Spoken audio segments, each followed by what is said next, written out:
Welcome to Break Mitsubishi. My name is Jamie. Today we're going to walk around video on a 2009 Toyota Landcruiser Sahara.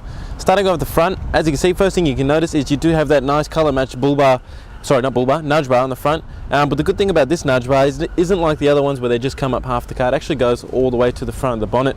You do have the driving lights fitted into the nudge bar as well. So obviously it's going to give you good coverage at night and when you go forward driving as well. Genuine bonnet protector, clear bonnet protector on the front of the car too.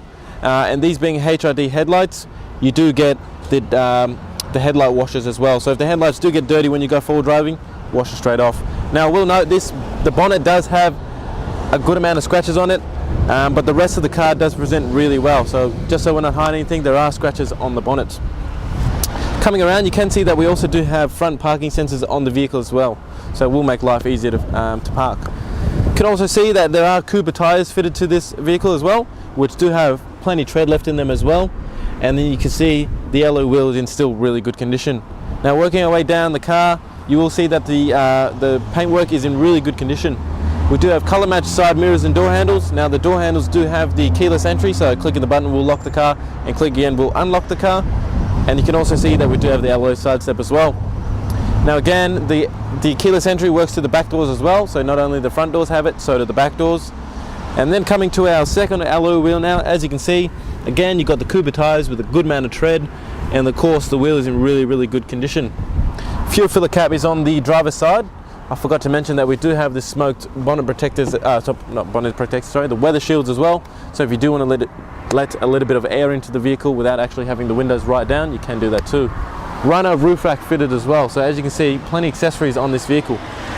Come around to the back now, where you will see that we do have the genuine tow pack fitted as well. The good thing to note, we also have a light down here as well, so will help you for at night seeing the trailer and all things like that. And you can also see color-coded reverse parking sensors too. We'll just open the back. These do have the split doors, so you can open one or the other or both at the same time. You always have to open the top one first though. You can also see, everyone knows the Landcruiser has plenty of storage in the back. Can fold the seats up to the side. Genuine Landcruiser mats that are all in really good condition. And you can see that the previous owner has gone to the extent to even get the rubber mat for the back, which again is in really good condition. We'll quickly close that up again. And we'll work our way down the passenger side. We'll quickly pan up to the roof. As you can see, we have the roof awning as well. So again, the previous owner has put a lot of money into this vehicle, guys. Now coming to our third alloy wheel. See this wheel again, just like the rest of the wheels, presents really well. And again, good tread left on that tire too. Now working our way down again, if you just take a look at the paintwork, it's in really good order. If I'm being super picky, here's a little chip down here. But again, for a 2009, nothing too inconsistent, guys. Now coming to our fourth and final wheel, again, if you would like me to be super picky, this wheel does have a bit of paint missing just on the plastic cap there. So again, 2009, still really good condition. So as you can see, guys, with the exterior condition of the vehicle, really good wheels, so 4 really good wheels, 4 really good tires, and the exterior condition of the car is in really good nick as well. So what we'll do now, guys, is we'll pop the bonnet and take a look at the engine. Let's take a look underneath the bonnet now. What we have here is the almighty, the really reliable 4.4, 195 kilowatts, 650 newton meter torque V8 diesel turbo engine. This engine also has a 6-speed manual gearbox with it as well. 138 litre diesel capacity tank, so really big size fuel tank, which on average is going to give you around 10.3 litres every 100k. So out of a average full tank, you're going to get around 1340 out of it. So as you can see, really good fuel economy out of a massive car like this. Guys, taking a look inside the Landcruiser now. We'll start you off on the driver's side door. All power windows are electric in this vehicle, so just as easy as, they're electric, but they're also auto as well. So holding it down will go down all the way, and holding it up will go all the way as well. You also have your central locking on the door as well, and also the lock to lock the windows as well. Next to here, we've got a fair few buttons which I will run you through. So we've got our electric brake controller, so red arc brake controller, so top of the range. You also got the driving lights for the front and the back, so 2 switches for those. Button to fold in the mirrors, so if you are parking in a tight space, you can fold in the mirrors. You also got your power mirrors as well, so to adjust them left and right. You got an idle up button, so what that is so if it's a cold morning and you want the car to heat up quicker, you will click that and it will heat up the car quicker. Now if you're wondering what this button is here, RSCA, so that actually, so what it is to do something with If the car detects that it's going to roll over, it will deploy the curtain airbag. So if you are going forward driving, you would want to turn that off, as the car would think that it's going to roll over when you're going over big rocks in certain terrain. You also got your headlight washers as well, so if you can't see at night because the headlights are dirty, just click those and the headlights will be washed. On your right hand stalk you have your indicators and also your headlights, and on the left hand stalk you have your windscreen washers and also your windscreen wipers.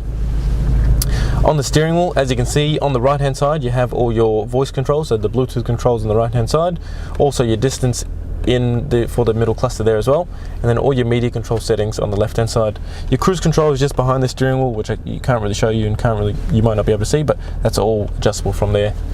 Into the main screen now, if we just quickly pan up before we look at the screen, as you can see you got your temperature, time, and also the degrees for the passenger and the driver's climate control, and then you got your main screen down below as well. So as you can see, we have AM, FM radio, USB, AUX, Bluetooth as well, and you got satellite navigation. Really good reverse camera as well. The good thing is you can see the tow bar, so it tells you exactly, so you'll know exactly where to hit your trailer. Just down below you have all your climate control settings, so it's just as easy as clicking the buttons where you need it.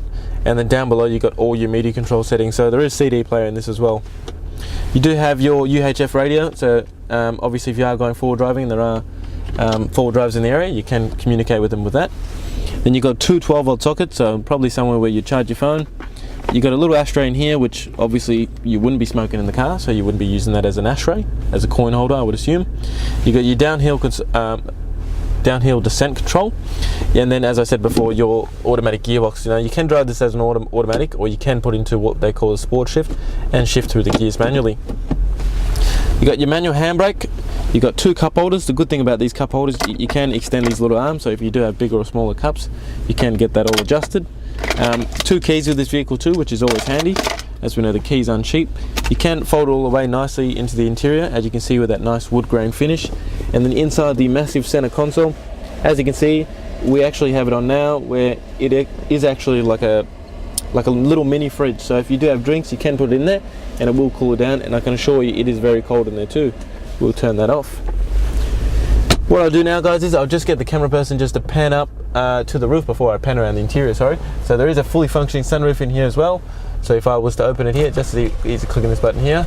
Now some of the sunroof is a bit taken off. Half of it is taken care of by the roof rack, but still, you still get a good amount of light inside the car as well.